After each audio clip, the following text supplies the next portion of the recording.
তুমি আমার বসের সঙ্গে ধাক্কা খেয়েছো। তুমি জানো না উনি কে? উনি প্রাইম এয়ারলাইন্সের মালিক। আমার ফ্লাইট প্রাইম এয়ারলাইন্সের। দয়া করে আমি ক্ষমা চাচ্ছি, এখন ছেড়ে দিন, এটা জরুরি। তোমার জরুরি দরকার আছে? দয়া করে আমাকে যেতে দিন। Ticket ticket. এই, আমি দেখব কিভাবে তোমার মতো ভিখারি আমার এয়ারলাইনের ফ্লাইটে ওঠে, বুঝলে? Ticket ticket. এর টিকিট ছিঁড়ে ফেলো। টিকিট। এই, আমাকে ছেড়ে দিন। নিচু হয়ে দাঁড়াও, সেখানেই থাকো।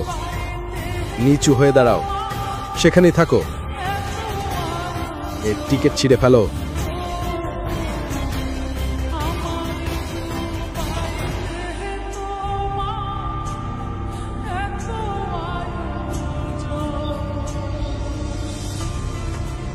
সাবধান হয়ে থেকো, বুঝেছো?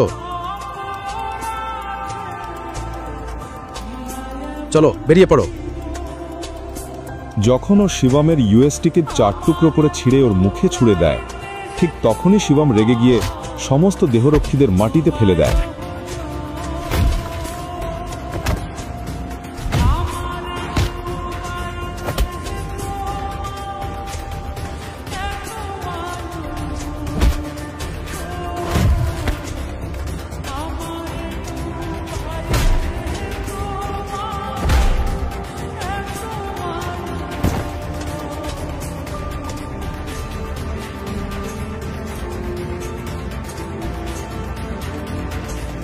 এত সাহস তোদের? কে তোর আমার টিকিট ছিঁড়ে ফেলার? শুধু একটা এয়ারলাইনের মালিক হয়ে নিজেকে রাজা ভাবছিস? আগামী 10 মিনিটে আমি তোকে শেষ করে দেব, বুঝেছিস? এই ছেলে আমাকে 10 মিনিটে শেষ করে দেবে? তোর খুব অহংকার, তাই না? আয়, আমি এখানেই দাঁড়িয়ে আছি, দেখি তো কি করতে পারিস। এরকম অনেককে দেখেছি আমি।